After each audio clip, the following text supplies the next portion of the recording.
Okay, अभी सब लोग अपने अपने कान के ईयरफोन्स कस लो ठीक से, ताकि तुम लोग को अच्छे से सुनाई दे और अच्छे से पढ़ो तुम लोग। ओके, जैसे बोलते हैं ना जंग में जाते हैं तो हथियार कसने के लिए और अपने अच्छे से सारे सामान कसने के लिए, वैसे तुम लोग अभी अपना ईयरफोन्स कस लो।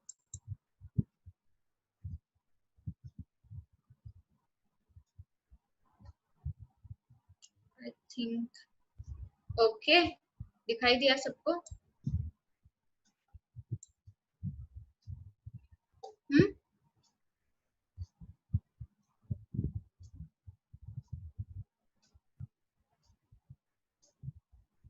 बताओ जल्दी, दिखाई दिया क्या?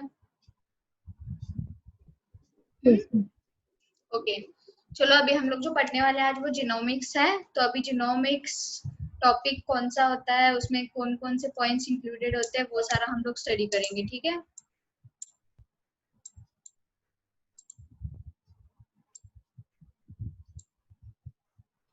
ओके, तो हम लोग आज जिनोमिक्स टॉपिक देखने वाले हैं।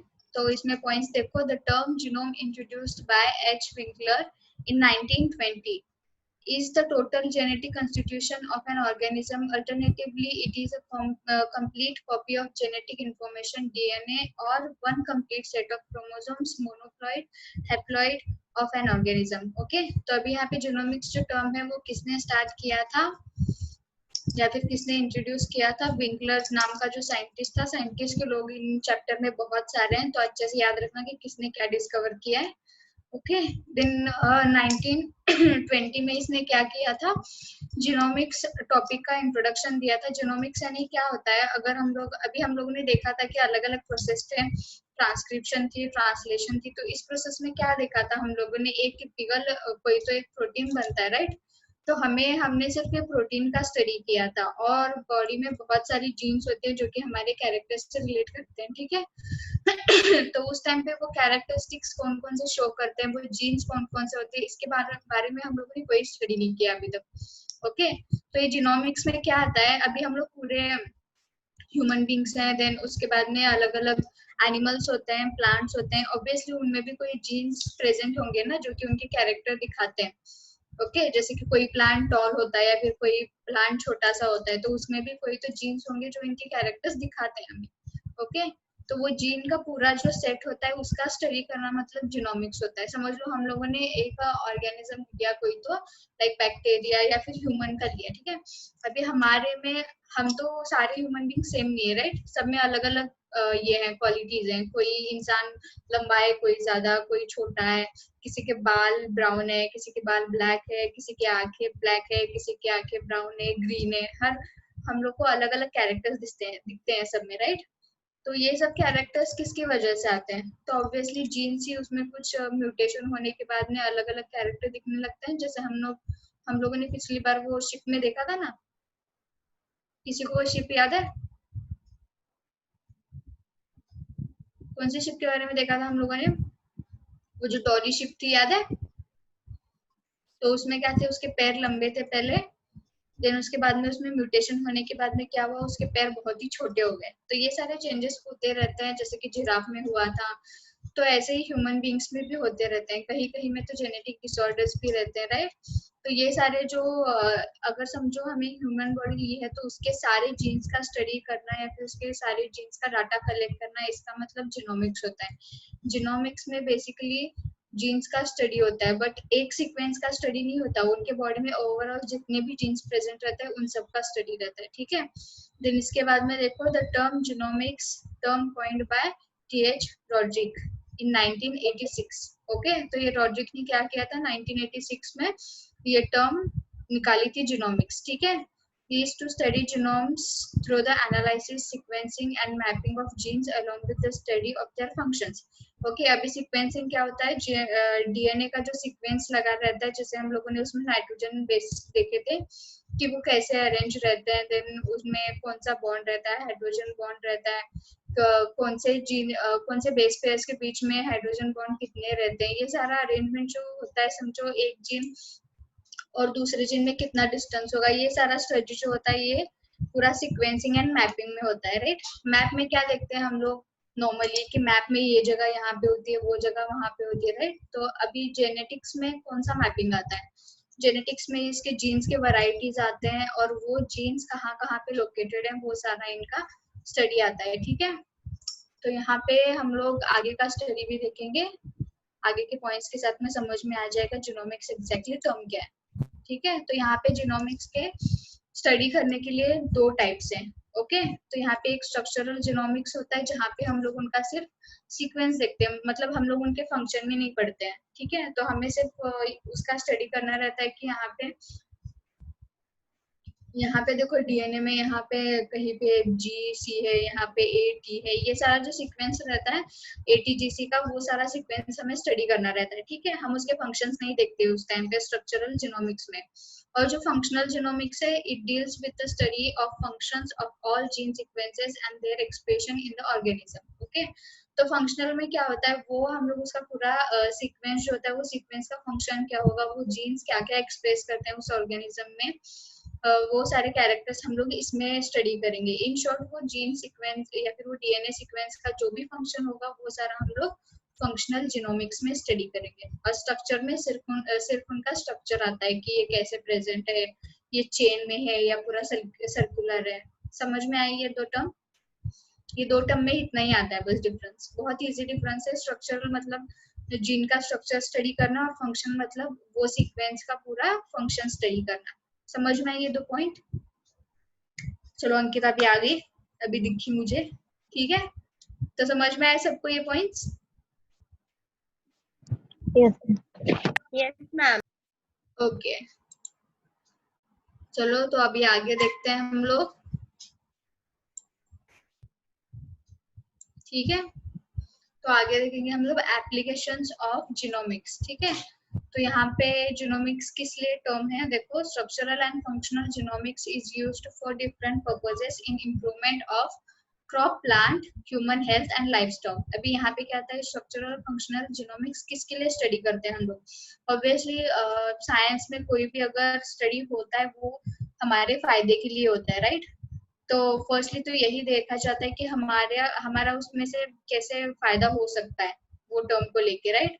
तो यहाँ पे क्या होता है, इसका स्ट्रक्चरल फंक्शन स्टडी करने से हम लोग क्रॉप के ब्रीड जो होता है ना उनमें इम्प्रूवमेंट कर सकते हैं। लाइक समझो अगर कोई तो क्रॉप है जिसमें दूसरे कैरेक्टर्स हैं और कोई क्रॉप है उसमें वो कैरेक्टर्स प्रेजेंट नहीं है बट उसमें एक कोई तो कंटेंट है जो हमें चाहिए, ठीक है। तो हम लोग वो दोनों का जेनेटिक मेकअप करके उसको मिक्स करके एक क्रॉप में डेवलपमेंट ला सकते हैं और एक नया क्रॉप बना सकते हैं, ओके। तो यहाँ पे ह्यूमन हेल्थ में क्या होता है, तो यहाँ पे ह्यूमन हेल्थ में क्या होता है कि हम लोग के कभी कभी जेनेटिक डिसऑर्डर्स भी रहते हैं ना, और वो जेनेटिक डिसऑर्डर्स क्योर करने के लिए भी ये इस्तेमाल होता है। अभी इसका एग्जांपल दूं तो मैं HIV का सबको पता होगा, राइट। तो HIV वैसे ही फैलता रहता है और वो कि अगर पेरेंट्स को HIV हो तो उनके चिल्ड्रंस में भी आता है, राइट। तो यहाँ पे ये लोग जीनोमिक स्टडी करके कैसे कर सकते हैं क्योर। एक साइंटिस्ट था, उसने क्या किया था, दो पेरेंट्स थे HIV के, तो उन लोगों ने अपना बेबी डिजाइन किया था, ठीक है। मतलब उसको वो साइंटिस्ट को बोला था कि हम दोनों HIV के पेशेंट्स हैं और हमें हमारा बच्चों में HIV नहीं चाहिए, ठीक है। तो ऑब्वियसली उसमें जेनेटिक चेंजेस करने पड़ेंगे उसको, ओके। तो वो उसने इलीगली किया था, तो दैट्स व्हाई अभी वो जेल में, ओके। बट उसने जो एक्सपेरिमेंट किया था जीन्स के ऊपर और उसने जो उनका जेनेटिक मेकअप चेंज किया था ना, जो HIV के जीन्स रहते वो उसको उसने बदल दिया था। तो वहां पे क्या हुआ, उसका बच्चा जो हुआ था तो उसके पेरेंट्स को HIV था बट उसके बेबी में नहीं था, ओके। तो अभी आई थिंक वो 6 या 7 साल का होगा, तो अभी वो हेल्दी है पूरा। तो इसका मतलब कि हम लोग जेनेटिक मटेरियल चेंज करके किसी को क्योर कर सकते हैं, उसका जेनेटिक डिसऑर्डर होगा या फिर उसके फैमिली में से कोई उसको डिसऑर्डर पास हुआ होगा तो वो भी कर सकते हैं क्योर, ठीक है। तो इसमें ये आता है, बट ये जेनेटिक स्टडी करना और उसके बाद में जेनेटिक मेकअप चेंज करना ये बहुत ही रिस्की प्रोसेस होती है, ठीक है। क्योंकि अगर तुम लोगों ने गलत वहां पे कहीं भी एक गलत सीक्वेंस हुआ ना चेंज, तो वहां पे म्यूटेशन होके अलग से कुछ तुम्हें दिखने लगेगा उसमें, ठीक है। तो ये बहुत ही केयरफुली करनी होती है। देन उसके बाद में जो आता है genomic, it helps in the treatment of genetic disorder through the gene therapy, okay. तो अभी जो मैंने बताया तुम लोग को। देन उसके बाद में genomics is used in agriculture to develop the transgenic crop having more desirable characters. Okay, जैसे कि किसी और क्रॉप में अच्छे से कैरेक्टर होंगे तो वो लोग उसको उसका जेनेटिक मेकअप चेंज कर सकते हैं, ठीक है, और नया प्लांट कोई भी बना सकते हैं जिसमें अलग अलग टाइप के कैरेक्टर्स होंगे। ओके, समझ में आई ये पार्ट, इसके एप्लीकेशंस आगे भी होंगे।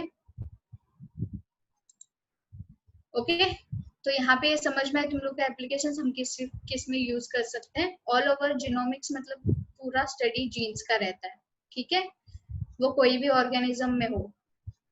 यहाँ तक समझ में आया सबको? देखो साइली बाहर देख रही है। साइली कौन है बाहर? मैम ठीक है। स्टडी मेरा ब्रदर का भी स्टडी ले रही हूँ ना, इसलिए वो बाहर खेलने जा रहा है। अच्छा अच्छा, तो तुम डांटो उसको स्टडी करने के लिए, ठीक है, मैं भी मेरे भाई को बहुत डांटती हूँ। तो यहाँ पे ये समझ में आया तुम लोग को पॉइंट? Yes ma'am. ओके, चलो आगे देखते हैं ह्यूमन जीनोम प्रोजेक्ट। अभी ये जो प्रोजेक्ट है ये बहुत बड़ा प्रोजेक्ट था उस टाइम पे जब उन्होंने किया था। अभी सोचो कि उन लोगों ने इतने सालों पहले जीन्स का स्टडी किया होगा, तब उनको काफी नॉलेज था, और अभी के हिसाब से देखें हम लोग तो ये बहुत ही लाइक अभी हम ये समझना चाहिए कि अभी हो सकता था ये जीन्स का पूरा स्टडी, बट ये बहुत सालों पहले हो चुका है और बहुत सारी थियरीज है जो कि हमें भी नहीं पता है अभी तक, राइट। हम लोग तो ऊपर ऊपर से रट के सब लोग देख लेते हैं, बट जो पुरानी बुक्स होती हैं उसमें बहुत सारा कुछ मिलता है जो उन्होंने पहले स्टडी करके रखा हुआ है, ठीक है। तो यहाँ पे ह्यूमन जीनोम प्रोजेक्ट एग्जैक्टली था क्या, तो ये देखते हैं। The Human Genome Project was initiated in 1990 under the International Administration of Human Genome Organization, ठीक है। तो ये प्रोजेक्ट जो था इसको किसने इनिशिएट किया था और ये किसके अंडर हुआ था? HUGO के, ठीक है। तो यहाँ पे international administration of human genome organisation इसके अंडर हुआ था, ठीक है, इन 1990 में हुआ था। This project was coordinated by US Department of Energy and National Institute of Health। ये बस याद में रखो, इतना ज्यादा डिटेल में इसको देखने की जरूरत नहीं है और लिखने की भी जरूरत नहीं है। Then additional contribution included the universities across the United States and international partners in the United Kingdom, France, Germany, Japan, India and China। अभी ये सारे जो कंट्रीज है इन लोगों ने ये प्रोजेक्ट में पार्टिसिपेट किया था, ठीक है। तो अभी ह्यूमन जीनोम प्रोजेक्ट एग्जैक्टली होता क्या है देखते हैं। Human Genome Project formally began in 1990 and was completed in 2003। Okay, तो यहाँ पे क्या किया था, 1990 में प्रोजेक्ट इन लोगों ने स्टार्ट किया था। ह्यूमन जीनोम प्रोजेक्ट क्या था कि ऑल ओवर जितने भी इंडिया कंट्री में है या फिर अदर कंट्री में ह्यूमन बीइंग है तो उनका सारा जीन्स का स्टडी। ओके, अभी हम लोग एक दूसरे से इतने डिफर क्यों है उसका भी तो स्टडी होना चाहिए ना। हम जब जीन का एनालिसिस करेंगे तभी हमें समझ में आएगा कि हमारे जीन्स में कौन से चेंजेस है। अगर समझो हमारे जीन्स में चेंजेस होते ही नहीं तो हम क्या दिखते हैं। अभी समझो मेरे पेरेंट्स या फिर तुम लोगों के पेरेंट्स है तो तुम लोग सेम अपने पेरेंट्स की तरह दिखते हैं अगर हमारा जेनेटिक मेकअप सेम होता तो, ठीक है। तो हमें कोई डिफरेंस नहीं होता, तो चलते चलते हम लोग को बोलते हैं ये मम्मी है या इसकी बच्ची है, समझ में नहीं आ रहा। ओके, तो ऐसी सिचुएशंस होती है हमारे साथ में, बट यहाँ पे जीन में चेंज होते हैं इसलिए हम सब लोग एक दूसरे से थोड़ा थोड़ा ही क्या होगा बट अलग है हम सब, ठीक है। तो कभी कभी ऐसे होता है ना कि हम लोग कोई कोई माँ बेटी को देखते हैं तो वो बहुत ही क्लोजली लगते हैं बट एक ना एक कोई तो डिफरेंस होता है। लाइक उसकी किसी की नाक मोटी होती है और किसी की मम्मी की तो उसकी छोटी होगी, राइट, बट बाकी सब फेस स्ट्रक्चर सेम होता है। ओके, तो ये स्मॉल चेंजेस किसकी वजह से होते हैं? ये जीन्स की वजह से होते हैं क्योंकि हम सारे अलग अलग हमारे इसमें जीन्स प्रेजेंट है। तो ऑल ओवर जितने भी ह्यूमन बीइंग्स हैं यहाँ पे तो उन लोगों का स्टडी जो करना था, उनके जीन्स का जो स्टडी करना था वो ह्यूमन जीनोम प्रोजेक्ट में आता है, ठीक है। तो समझ लो उन लोगों ने हर ह्यूमन के जीन्स का स्टडी किया था और वो स्टडी करने के लिए उनको 13 साल लग गए, ठीक है। तो इतने सालों में उन्होंने सबका स्टडी किया तो उनको एक दिखा कि सब लोगों में काफी हद तक जीन्स जो थे वो सेम ही थे, ठीक है। बट कुछ जो जीन थे कहीं कहीं जगह पे वो थोड़े अलग थे, दैट्स व्हाई वो थोड़े डिफरेंट थे। ओके, बट ऑल ओवर सारा मतलब 90% या फिर 99% बोलोगे तो तुम सेम ही होगा सारा। ओके, बस थोड़ा सा ही चेंज रहता है सब में। और आगे देखो, The Human Genome Project is multinational research project to determine the genome structure of humans, and the main aim of the project are, अभी इसमें क्या था, उनका पूरे जीन्स का स्ट्रक्चर वो लोग स्टडी कर रहे थे ह्यूमंस का। अभी उसके देखो एम क्या क्या थे, क्यों वो स्टडी कर रहे थे इतना सारा। तो यहाँ पे देखो, to store the information collected from the project in the databases. अब ये डाटाबेसेस क्या होता है, अगर तुम लोग देखोगे कभी तुम लोगों ने फ्यूचर में जाके जीन स्टडी किया या फिर डीएनए सीक्वेंस स्टडी करना हो, तो यहाँ पे तुम लोग को एक डाटाबेस होता है। उस डाटाबेस में क्या होता है, हर एक इंसान में कौन कौन से जीन्स हो सकते हैं, या मतलब कौन कौन से जीन्स हैं, सेम है, डिफरेंट है, वो सारे जीन्स का सीक्वेंस ना उन्होंने एक डाटाबेस पे एक सिक्योर करके रखा हुआ है। तो अगर वहां पे तुम लोग जाओगे और तुम लोग क्या बोलते हैं उसको, किसी का भी स्ट्रक्चर वहां पे सर्च करोगे ना, कोई भी ऑर्गेनिज्म का डीएनए अगर तुम लोग को देखना हो कि उस पे सीक्वेंस कौन कौन सा होता है, तो तुम लोग डाटाबेस में जाके सर्च कर सकते हो। सिर्फ वो तुम्हें ऑर्गेनिज्म का नाम डालना रहता है, अगर तुम्हें उसका प्रोटीन सर्च करना है तो तुम वो भी सर्च कर सकते हो और वो अपने आप आ जाएगा। ओके, वो इंटरनेट पे भी अवेलेबल है। अगर मे बी हो सकेगा तो मैं तुम्हें इसके एंड में बता दूंगी कि वो कैसे सर्च करना होता है, ठीक है। तो उसके लिए एक अलग वेबसाइट रहती है, तो वो मैं बता दूंगी। And mapping the entire human genome at the level of nucleotide sequences.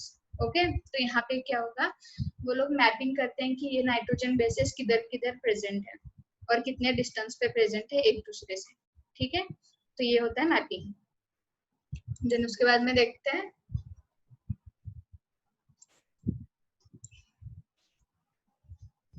To develop tools and techniques for analysis of the data.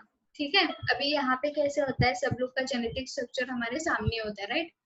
तो उसमें से अगर हमें लोग क्या करते हैं, साइंटिस्ट लोग जो होते हैं ना, वो क्या करते हैं, अगर समझो उनमें कोई तो उनको इंसेक्ट मिला हो, समझ लो कि राइस में होता है ना बहुत सारे, जो कि हम लोग निकालते निकालते थक जाते हैं राइस में, फिर भी वो आते ही रहते हैं इंसेक्ट, राइट।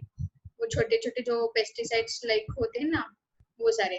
तो उनका अगर तुम लोग को देखना है कि हम इन लोगों को कैसे फिनिश कर सकते हैं, तो उनका पहले वो लोग क्या करते हैं, जीन स्टडी करते हैं, उनका प्रोटीन स्टडी करते हैं, फिर कोई भी वायरस ले सकते हो, वायरस या फिर बैक्टीरिया ले सकते हो, तो बैक्टीरिया को भी वो स्टडी कर सकते हैं, ठीक है। तो बैक्टीरिया का वो स्ट्रक्चर देखेंगे, उसके अंदर डीएनए जो है वो उसका सीक्वेंस क्या है, वो सारा देखते हैं, और उनमें से कौन सा ऐसा प्रोटीन है जो कि ये डिसीज कॉज करता है, ये भी देखेंगे वो लोग, ठीक है। तो अगर वो कैसी तरह वो उस प्रोटीन को वहां से हटाने का सोचे या फिर उसकी जगह जेनेटिक मेकअप चेंज करने का सोचे, तो वो पॉसिबल है कि वो बैक्टीरिया डिसीज कॉज नहीं करेगा, ठीक है। तो इस तरह से भी वो लोग स्टडी कर सकते हैं। तो इसके लिए वहां पे कंप्यूटर पे अगर तुम जाके देखोगे तो वहां पे स्पेशल टूल्स होते हैं, ठीक है, जो कि तुम्हें पूरा अमीनो एसिड का स्ट्रक्चर बताएंगे कि ये कौन सा प्रोटीन है, वो भी बताएंगे। फिर बाद में अगर तुम लोग उसका पूरा स्टडी कर लोगे तो इसमें क्या क्या चेंजेस करने, ये भी तुम्हें समझ में आ जाएगा। तो ये सारा कंप्यूटर बेस्ड है, जो कि अभी तुम्हें नहीं है प्रैक्टिकली, बाद में होगा, ठीक है। तो यहाँ पे बस इतना ध्यान में रखो कि तुम्हें वो डाटा एनालाइज करने के लिए वहाँ पे टूल्स और टेक्निक्स होते हैं, ठीक है। देन उसके बाद में HGP means Human Genome Project was closely associated with the rapid development of a new area in biology called bioinformatics, ठीक है। तो अभी ये bioinformatics जो है ये ब्रांच है, तो वहाँ पे पूरे अगर तुम्हें किसी का भी डीएनए का स्टडी करना हो तो बायो इन्फॉर्मेटिक्स में ही हो सकता है। वहाँ पे सारे तुम्हें टेक्निक सिखाए जाते हैं कि कैसे कैसे हम लोग अलग अलग ऑर्गेनिज्म को स्टडी कर सकते हैं। फिर ज्यादातर इनका फोकस होता है कि बैक्टीरिया या वायरसेस पे ये लोग स्टडी करें, ठीक है, क्योंकि ऑब्वियसली उनका एंटीडोट भी बनाना रहता है, ठीक है। तो इसलिए इसका ज्यादा बायो इन्फॉर्मेटिक्स का बहुत अभी यूज हो रहा है, बट काफी लोगों को पता नहीं है इसके बारे में, क्योंकि हम लोग भी MSc में स्टडी करते हैं, तो यहाँ पे बायो इन्फॉर्मेटिक्स बहुत ही इम्पोर्टेंट ब्रांच है और किसी को भी पता नहीं है कि इसमें एग्जैक्टली होता क्या है, ठीक है। देन इसके बाद में जो आता है, the work of human genome project has allowed researcher to begin to understand the blueprint in building and constructing the human genome. Okay, तो यहाँ पे क्या होता है, ये प्रोजेक्ट करने की वजह से इनको समझ में आ गया है कि इनकी बॉडी कौन कौन से जीन से बनी हुई है, कैसे कैसे स्ट्रक्चर्स प्रेजेंट है उसमें, ठीक है। तो इतना सारा ही आता है इसमें। समझ में आ गया यहाँ तक सबको? ह्यूमन जीनोम प्रोजेक्ट जो था उन्होंने सिर्फ जीन्स के स्टडी के लिए किया था और ये सारे इम्प्रूवमेंट करने के लिए किए थे, ठीक है। और जीनोमिक्स किस में आता है, जहाँ पे सारे ह्यूमंस का, सारे एनिमल्स का, सारे प्लांट्स का जीन्स का स्टडी होता है, ठीक है। समझ में आए ये दो टर्म्स? Yes ma'am. ओके।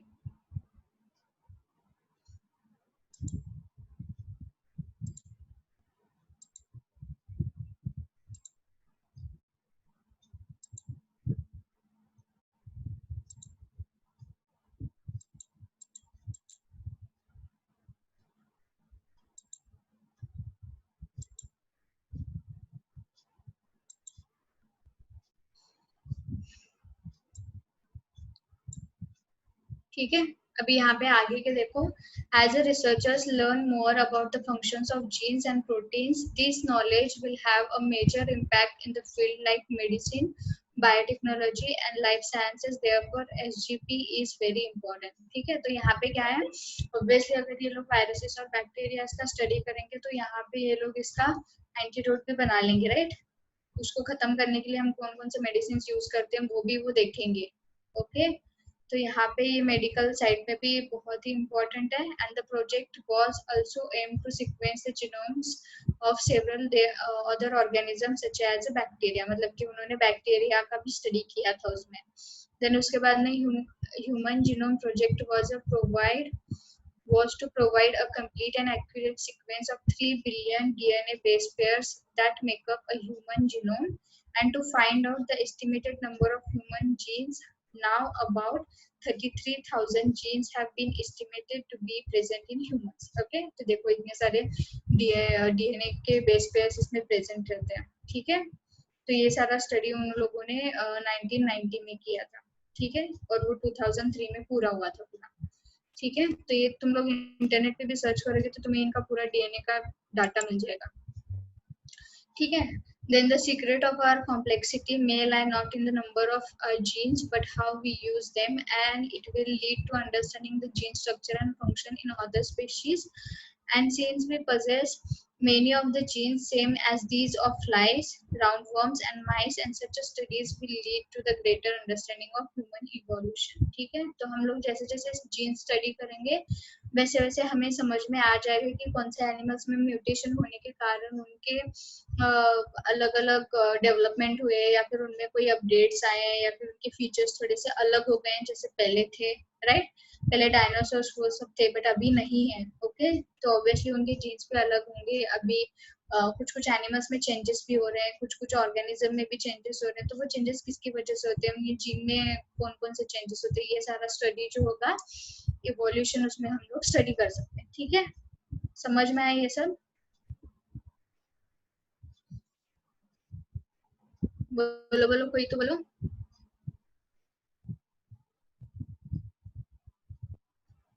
अरे बोलो, डरो मत, मैं खा नहीं जाऊंगी तुम लोग को। Yes ma'am. मैंने खाना खाया हुआ है, ठीक है। ओके, तो हम लोग यहाँ पे आते हैं डीएनए फिंगरप्रिंटिंग। अच्छा, तुम लोगों ने कभी सीआईडी वो सब देखा था क्या? Yes ma'am. Yes ma'am. Okay, तो वहाँ पे तुम लोगों ने डीएनए फिंगरप्रिंटिंग का भी नाम सुना होगा उस टाइम पे। डॉक्टर सालुंके। डॉक्टर साहब। क्या क्या क्या? डॉक्टर सालुंके बोल रहे हो? नहीं, कौन था वो? हाँ वही था, डॉक्टर सालुंके। वही था क्या? हाँ वही। तो वही हमेशा फॉरेंसिक लैब में रिसर्च करता रहता है ना, कि देखो दया सोचो क्या है ये, एसीपी को बोलता रहता है हमेशा, मैं देखता हूँ मैं देखता हूँ। तो वो क्या करते हैं एग्जैक्टली डीएनए फिंगरप्रिंटिंग में, ये लोग हम देखेंगे अभी। और डीएनए फिंगरप्रिंटिंग बहुत ही इम्पोर्टेंट टॉपिक है। अभी इसमें हम लोग डीएनए फिंगरप्रिंटिंग कैसे करते हैं वो भी देखेंगे, ओके। तो फर्स्टली तो उसका इंट्रोडक्शन देख लेते हैं छोटा सा, और ये किस किस में काम आता है ये भी देखेंगे हम लोग, ठीक है। तो यहाँ पे देखो, genes present on the chromosome are responsible for determining the characteristics of the organism as well as for inheritance of characters, okay. अभी यहाँ पे जीन्स या फिर डीएनए किसके लिए रिस्पॉन्सिबल होता है, उनके अलग अलग कैरेक्टर्स के लिए, और ऑर्गेनिज्म वो कौन है ये पहचानने के लिए भी हम लोग देख सकते हैं, ठीक है। उनमें अलग अलग कैरेक्टर्स होते हैं, वो जीन्स हमें दिखाते हैं कि हाँ इसमें ये कैरेक्टर्स होंगे, ठीक है। Then due to recombination of paternal and maternal genes we differ from our parents and differences also arise due to the infrequent mutation that occur during the gametes formation and due to all these factors makeup and which may be called as a fingerprint, ठीक है। अभी हम लोग का अगर तुम लोग fingerprint भी देखोगे खुद क्या डिफरेंट होता है, राइट। तभी तो हम लोगों के किस किस पे होता है फिंगरप्रिंट, बताओ जरा। तुम लोगों ने कभी अंगूठा लगाया है क्या किसी? आधार कार्ड, मोबाइल मोबाइल मोबाइल। अच्छा, आधार कार्ड पे। और वो जो होता है ना आधार कार्ड लिंक करने के लिए भी तुम्हारा फिंगरप्रिंट लगता है वो उस पे। मैम और मोबाइल पे भी वो तो है ही, वो तो छोड़ ही दो उसका तो अपना अलग ही लेवल है ठीक है। तो मैं इन जनरल बता रही हूँ, सारे इंसान थोड़ी मोबाइल पे जाके फिंगरप्रिंट करते हैं, वहां पे उनका एक रिकॉर्ड रहता है ना कि हाँ इस इंसान के लिए ये उसका फिंगरप्रिंट है करके, राइट। और जैसे मैंने सीआईडी की बात की थी तो उसमें भी कभी कभी होता है ना कि किसी के ग्लास पे फिंगरप्रिंट्स मिल जाते हैं, तो वो लोग देखते हैं कि कंप्यूटर में एनालाइज करके देखते हैं कि ये फिंगरप्रिंट किससे मैच होता है, कौन से जेल में रह रहा है कैदी से मैच होता है, ये लोग भी देखते हैं ना वो। देखो तो ये ऐसा ही है बेसिक। तो ये यहाँ पे फिंगरप्रिंट डिफरेंट होते हैं तो ऑब्वियसली इनका जेनेटिक जो स्ट्रक्चर है वो भी डिफरेंट होगा, ठीक है। अगर समझो तुम्हारा ही जीन्स लिया जाए, ठीक है, तुम में से किसी एक का समझ लो अंकिता का ले लिया हम लोगों ने, ठीक है। तो इसका ले लिया तो क्या होगा, हम इसका अगर डीएनए जब स्टडी करेंगे फिर उसका सीक्वेंस देखेंगे तो वहां पे क्या होंगे, बहुत ही ज्यादा जीन्स जो होंगे वो सेम ही होंगे, ठीक है। बट एक कहीं पे तो उसका जो जीन का स्ट्रक्चर होगा वो थोड़ा अलग सा होगा, ठीक है, जो कि वो क्या बोलेगा कि मैं अंकिता का ही जीन हूँ, ठीक है। तो बाकी किसी और के साथ में नहीं बोलेगा वो। ओके, तो ये जेनेटिक मेकअप जो होता है ये सिर्फ उसी का इंडिकेट करेगा, जिसको हम लोग डीएनए फिंगरप्रिंट भी बोल सकते हैं कि ये अंकिता का है डीएनए, ये मेरा है, ये उसका है, ठीक है। तो ये सबका अलग अलग रहता है। और ये अगर उनको क्रॉस चेक करना हो तो वो क्या करते हैं फोरेंसिक लैब में, अगर समझो किसी का मर्डर हुआ है या फिर किसी का रेप हुआ है तो इन केसेस में वो लोग क्या करते हैं, डीएनए का ज्यादातर डीएनए फिंगरप्रिंटिंग ही करते हैं, क्योंकि वहां पे उन लोग को क्या मिल जाता है, डीएनए का एक टिपिकल सीक्वेंस मिल जाता है, तो उसको वो फ्रैगमेंट्स में डिवाइड करके उसका स्टडी करते हैं, ठीक है। तो उसके बाद में उनको समझ में आ जाता है कि ये सीक्वेंस है इसका। और उसमें जो क्या बोलते हैं उसको, जिसपे वो लोग कुछ लोगों पे शक करते हैं ना कि इनमें से हो सकता है, इनमें से हो सकता है, ओके। तो उनका वो डीएनए लेके क्या करते हैं, उससे मैच करने की कोशिश करते हैं, ठीक है। अगर किसी का बाय चांस मैच हो जाएगा तो समझ में आ जाएगा कि इसका ही डीएनए था जो उसकी बॉडी पे था, ठीक है। समझ में आया। तो बेसिकली ये फिंगरप्रिंटिंग नहीं होता, ये डीएनए फिंगरप्रिंटिंग होता है, ठीक है। तो यहाँ पे आगे देखो, एक मिनट, ठीक है। तो यहाँ पे the technique developed to identify a person with the help of DNA restriction analysis is known as a DNA profiling or DNA fingerprinting। अभी DNA restriction एंजाइम क्या होता है पता है तुम लोग को, जो हम लोग डीएनए कट करने के लिए यूज करते हैं, ठीक है। तो ऑब्वियसली हमें कोई भी सीक्वेंस का टिपिकल सीक्वेंस का स्टडी करना हो, क्योंकि मैंने जैसे बताया था कि वहां पे 99% ऑफ उनका जीन्स पूरे सेम ही होते हैं, राइट। तो वहां पे कुछ कुछ डिफरेंट हो सकता है, मतलब होते ही ऑब्वियसली। तो यहाँ पे क्या होगा, ये लोग डीएनए को कट करेंगे और उनका अलग अलग सीक्वेंस लेके उसका स्टडी करेंगे, ठीक है। Then the technique of fingerprinting was first given by the British geneticist Alec Jeffreys, ठीक है। इसका नाम अपने दिमाग में बिठा लो, और इसके आगे तो डॉक्टर भी लिखा हुआ है, देखो। देन 1984 में इसने स्टडी किया था डीएनए फिंगरप्रिंटिंग, देखो कितना पुराना है ये, फिर भी अभी तक लोग यूज करते हैं इसको। Then about 99% of nucleotide sequences in all persons is same, okay? जैसे कि मैंने तुम लोग को बोला था, और कहीं कुछ कुछ जगहों पे क्या होता है वो सिर्फ डिफरेंट होता है, ठीक है।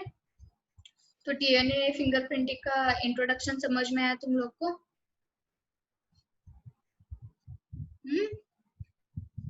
बताओ अंकिता, तुम लोग का ही हम लोगों ने डीएनए लिया था।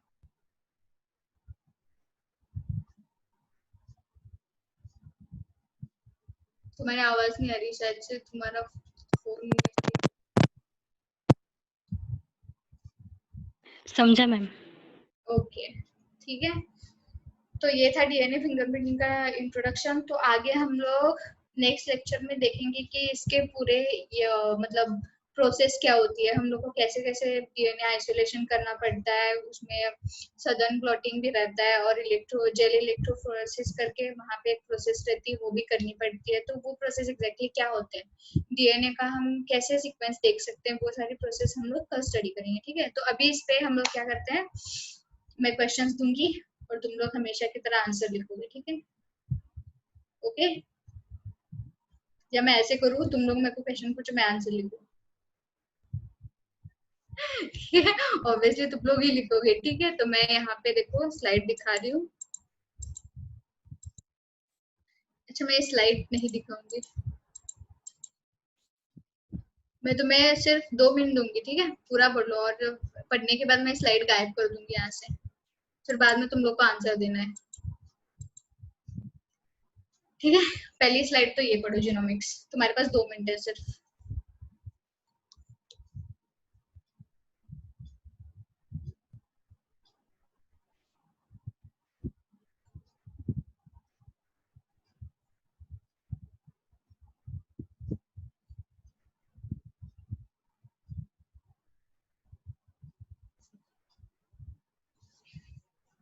और जीनोमिक्स याद रखना, ये पूरी कंप्लीट कॉपी होती है जेनेटिक इंफॉर्मेशन की, ये हमेशा अपने दिमाग में रखना।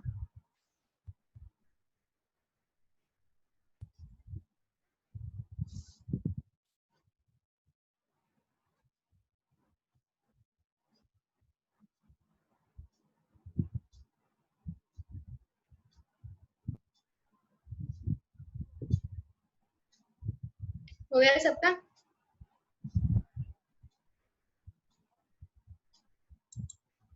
ठीक है, अभी मैंने चेंज कर दिया,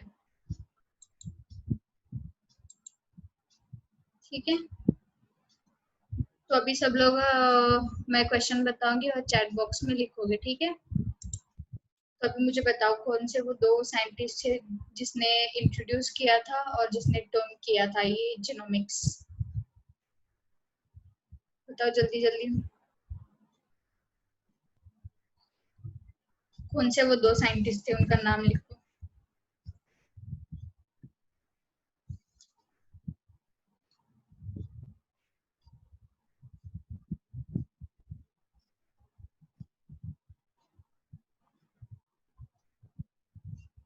अच्छा, पहले श्रुति परदेशी ने लिखा है, राइट है आंसर।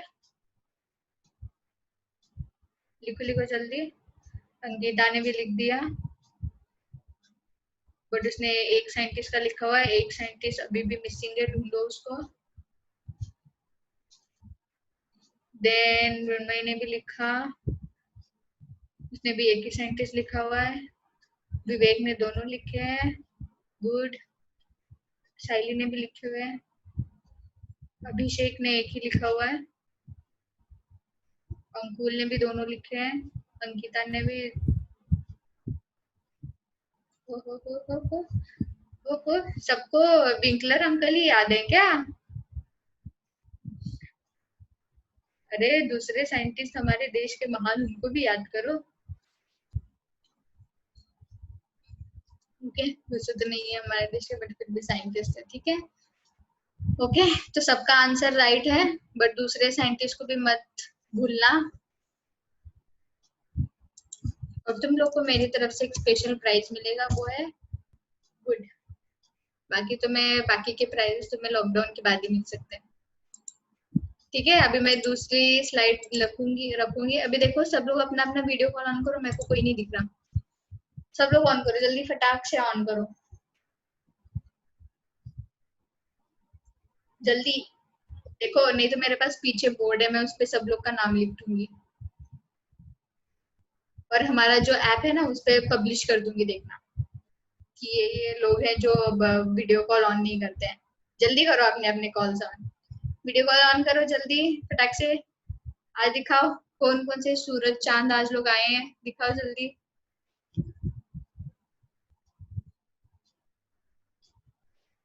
चलो 6 तो लोग दिखे, बाकी की भी ऑन करो।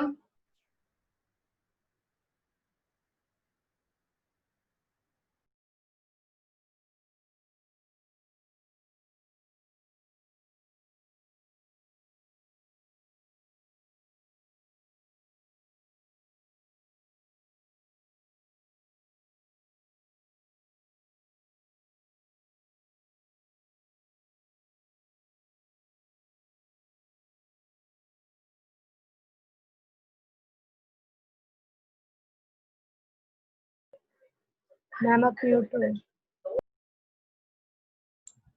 देखो रोहित शर्मा नहीं रहा, वो अच्छा लड़का है। देखो यहाँ पे बाकी के लड़के देखो सामने नहीं आ रहे कोई।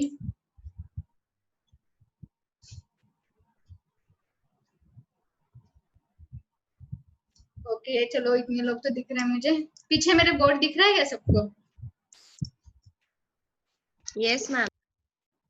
तो उस पे मैं जिन जिन लोगों ने वीडियो कॉल ऑन नहीं किया है ना, उनका नाम लिखूंगी मैं, और वो ऐप में डालूंगी, और फिर उसके बाद में उनके पेरेंट्स देखेंगे। फिर देखना, उनके पेरेंट्स को भी मैं लिंक सेंड कर दूंगी फिर। ये देखो ये सिद्धि क्या कर रही है, किसको तो बता रही है वो कि मैं क्या क्या बता रही हूँ यहाँ पे। ओके, ये सारे टर्म समझ में है। चलो हम लोग दूसरी स्लाइड पे चलते हैं, और मैं दूसरा क्वेश्चन पूछूंगी हमेशा की तरह। ओके, ये पढ़ो, ये बहुत ही इजी है।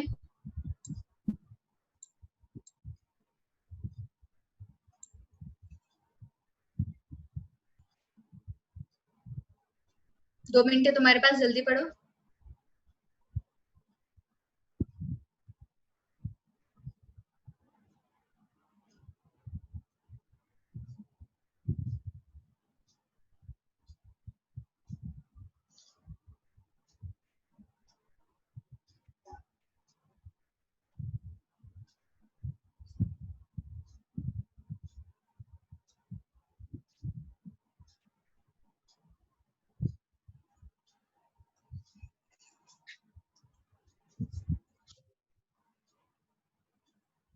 हो गया पढ़ के?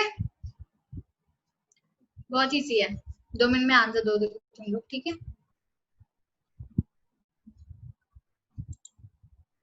अच्छा चलो अब इनके जीनोमिक्स के टाइप लिखो, और इन शॉर्ट बताओ उसका मतलब क्या है। जल्दी जल्दी, जो सबसे पहले टाइप करके मुझे भेजेगा उसको मैं चॉकलेट दूंगी लॉकडाउन के बाद। सबके नाम नोट कर लूंगी मैं, डोंट वरी। चलो देखते हैं सबसे पहले किसका आता है।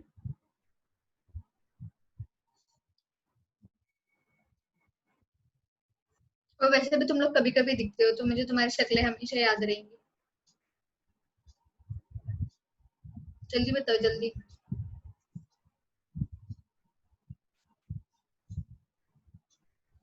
फटाक से अपने GFBF को जैसे जैसे टाइप करके फटाक से रिप्लाई देते हो वैसे दो यहाँ पे। सब लोग ऐसे देख रहे हैं जैसे मैंने किसी का मर्डर कर दिया हो। अच्छे से फोन में देख के लिखो, ठीक है? देखो पहले किसने दिया।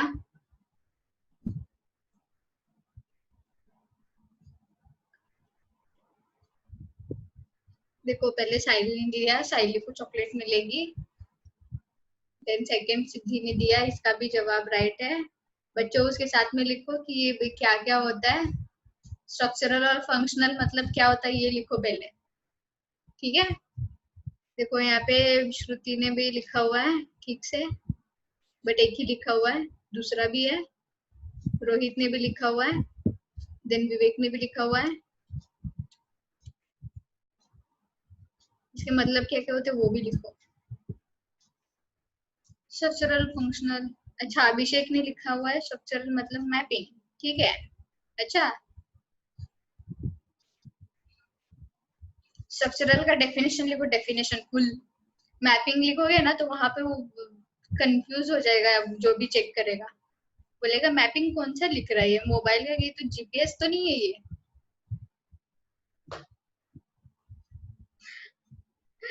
देखो सिद्धि अपने भाई को बता के हंस रही है, देखो। जल्दी जल्दी जल्दी लिखो क्या क्या होता है ये, पूरा डेफिनेशन लिखो अच्छे से। और मुझे ये इस बात पे डाउट तो है ही नहीं कि तुम लोग को इतना देर लगता है टाइप करने के लिए।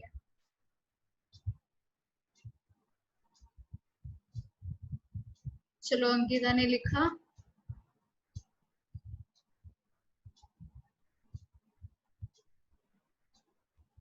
अंकिता ने राइट लिखा हुआ है। मृण्मय ने भी लिखा, उसने भी राइट लिखा हुआ है। वाह बहुत ही लोगों ने शॉर्टकट्स चूज किए हैं यहाँ पे, बोलेंगे नहीं जीन्स डायरेक्ट जीनोम। चलो विवेक ने भी लिख दिया, विवेक अपना चेहरा तो दिखाओ जरा।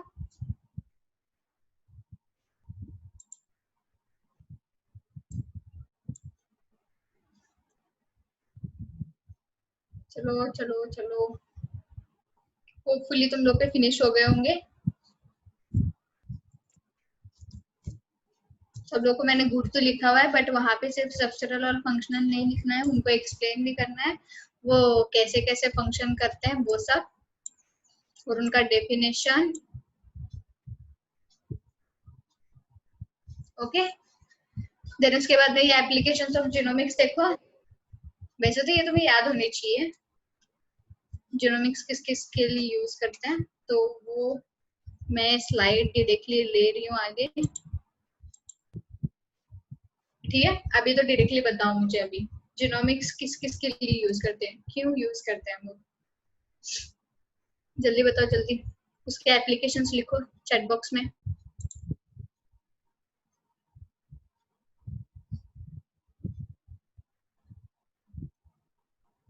अंकिता ने लिखा है फंक्शन, नहीं अभी तक नहीं लिखा हुआ किसी ने, जल्दी लिखो जल्दी, कम ऑन जल्दी। स्ट्रक्चर, श्रुति ने लिखा हुआ है improvement of crop plants, right है ये भी, और भी ये फंक्शंस लिखो। मृण्मयी ने भी राइट लिखा हुआ है। मुझे यकीन नहीं हो रहा मैं इतना अच्छा पढ़ा रही हूँ तुम लोग को। देखो तुम लोग, तुम्हारे शक्ल पे 12 क्यों बजे हैं सब लोगों के, मुझे जरा ये बताओ, ऐसे क्यों सैडली टाइप कर रहे हो तुम लोग, सब लोग तो पॉज ही हो गए हो पूरे।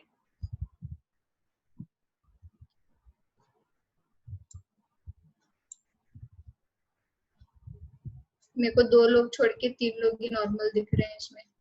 मृण्मयी, श्रुति और अंकिता नॉर्मल दिख रहे हैं, यहाँ पे रोहित और सिद्धि ने तो अपने आप को जैसे पॉज कर दिया है यहाँ पे।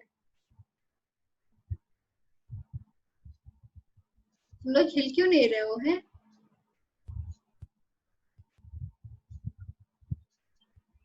थैंक गॉड रोहित दिला, मुझे लगा इन लोगों में भूत भूत तो नहीं आ गया कोई। ओके, समझ में आई ये, सब लोगों ने लिखा हुआ है इम्प्रूवमेंट इम्प्रूवमेंट इम्प्रूवमेंट, अरे उसके अलावा भी लिखो, और भी फंक्शंस है उसमें। अच्छा, ये सिद्धि ने लिखा हुआ है to study expressions and forensic analysis. Okay, तो बट ये फोरेंसिक एनालिसिस डीएनए फिंगरप्रिंटिंग में भी आता है, ठीक है, तो इधर ये भी आएगा।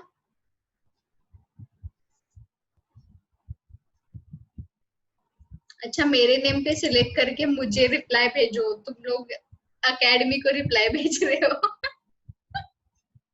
मुझे भेजो मुझे।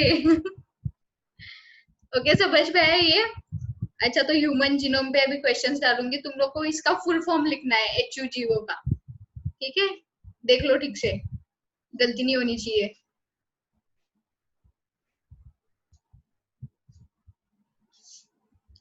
एटलीस्ट तुम्हारे टाइप करके जाएंगे ये हाथ से एक बार, तो तुम्हें भी समझ में आ जाएगी कि तुम लोगों ने क्या पढ़ा हुआ है।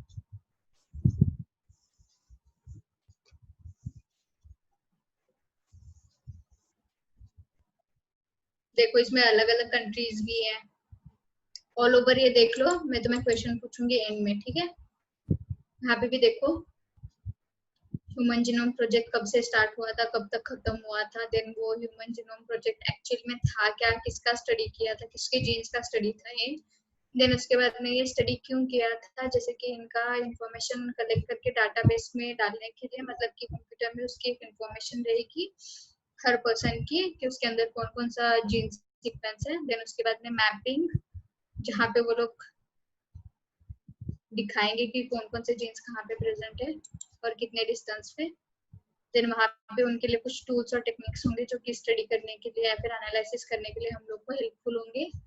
देन उसके बाद में बायो इन्फॉर्मेटिक टर्म्स क्या होती है, देन उसके बाद में क्या था, ये सारे ओवरऑल सेम ही एक्सप्लेन करते हैं। समझ में आया ये सब?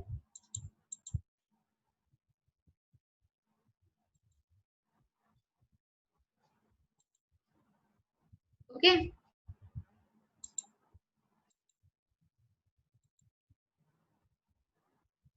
ठीक है, अभी मैं डायरेक्टली इस पे आ गई।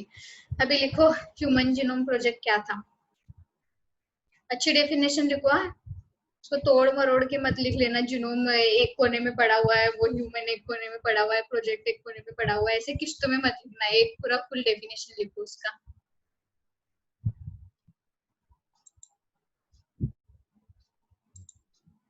और प्लीज एक रिक्वेस्ट, कृपया करके मुझे सेंड करिए, मुझे मुझे हाँ।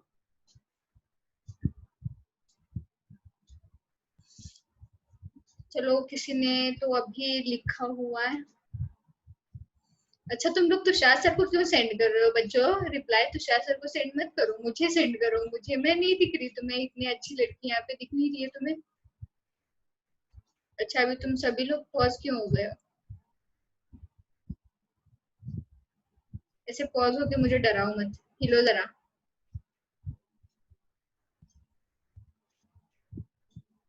देखो अब मुझे मृण्मयी, रोहित और श्रुति से डर लग रहा है, क्योंकि तीनों ही लोग पॉज हैं पूरा।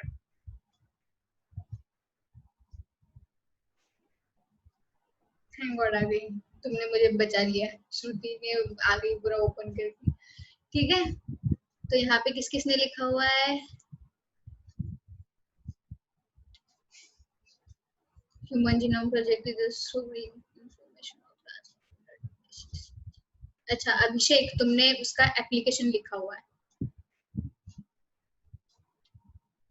वो किस लिए पूरा ये बनाया हुआ था प्रोजेक्ट, तुमने वो लिखा हुआ है। मैंने तुमको ह्यूमन जीनोम प्रोजेक्ट की डेफिनेशन पूछी, वो प्रोजेक्ट क्या था एग्जैक्टली। देन उसके बाद में रोहित का था, फिर भी कोई बात नहीं, एक बार क्वेश्चन समझ लो और फिर लिख लो अभिषेक। देन उसके बाद में मृण्मयी ने लिखा हुआ है। मृण्मयी का काफी हद तक सेम है, बट मतलब करेक्ट है, बट थोड़ा बहुत इधर उधर चलेगा।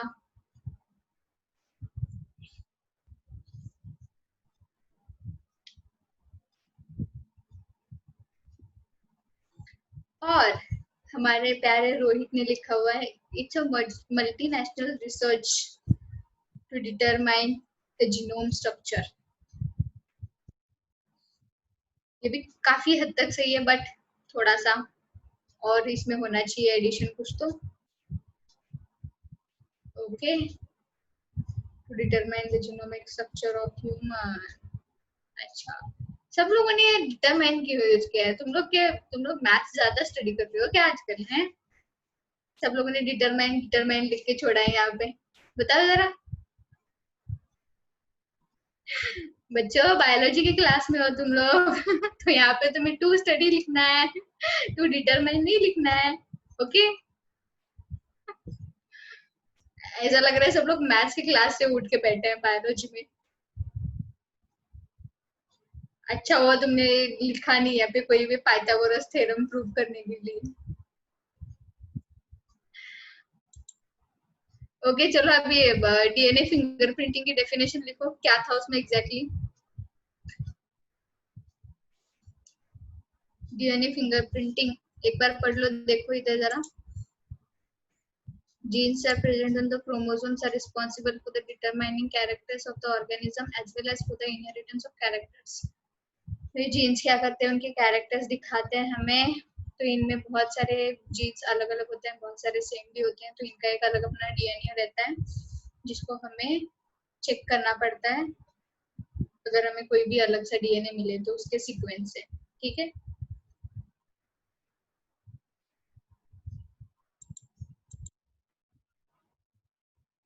यहाँ पे देखो उसकी असली डेफिनेशन है, the technique development to identify a person with the help of DNA restriction analysis is known as a DNA profiling और DNA fingerprinting। ठीक है, किसी भी पर्सन को आइडेंटिफाई करना डीएनए से। ठीक है, इसको डीएनए प्रोफाइलिंग या फिर डीएनए फिंगरप्रिंटिंग बोलेंगे। अभी यहाँ पे बिल्कुल मत लिखने देना कि टू डिटरमाइन और टू कुछ भी मत मैथ्स वाला वर्ड डाल देना उसमें। ठीक है, तो अभी यहाँ पे डेफिनेशन ही पढ़ो और लिखो अच्छे से। जल्दी जल्दी मैं स्लाइड आगे ले रही हूँ।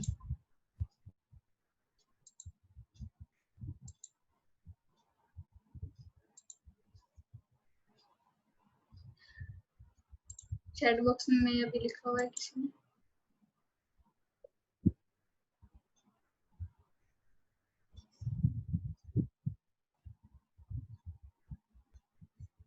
ओके ठीक है, जल्दी करो, ये आंसर के बाद हमें क्लास फिनिश करनी है क्योंकि टाइम खत्म हो गया है हमारा।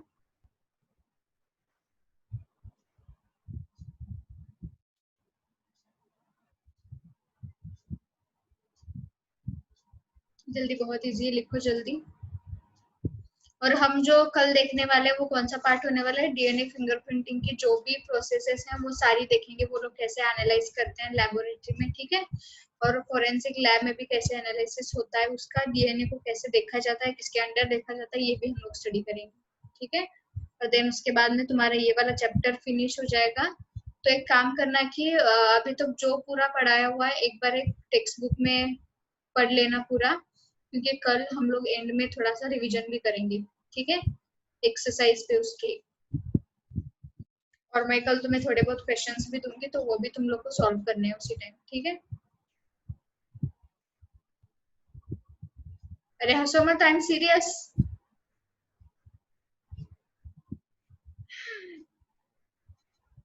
चलो, किसी ने लिख दिया DNA is to identify a person with the help of DNA analysis section, okay, right. Ankita का राइट है। सिद्धि का, सिद्धि ने तो देखो पूरा मशीन ही है उसके आंखों के अंदर, पूरा छाप दिया है पूरा उसने यहाँ पे।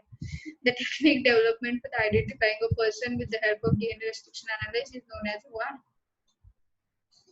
तुम्हारा भी ठीक है सिद्धि, राइट है, करेक्ट है। तुम जब आओगी ना लॉकडाउन के बाद हम चेक करेंगे तुम्हारे, इसमें कोई एक्सरे मशीन तो नहीं है, सॉरी प्रिंटिंग मशीन तो नहीं है कि तुमने देख के पूरा छाप लिया है इधर, ठीक है। ओके चलो, दो ही लोगों ने आंसर दिया, आई होप बाकी के लोगों को भी समझ में आ गया होगा। तो मैं चलती हूँ, कल फिर से हम लोग मिलेंगे डीएनए के साथ में उसके प्रोसेसेस देखने के लिए, ओके। चलो bye bye, have a nice half day, अभी हो चुका है, उसके बाद का हाफ जो बचा हुआ है, ठीक है। चलो bye bye. Thank you ma'am.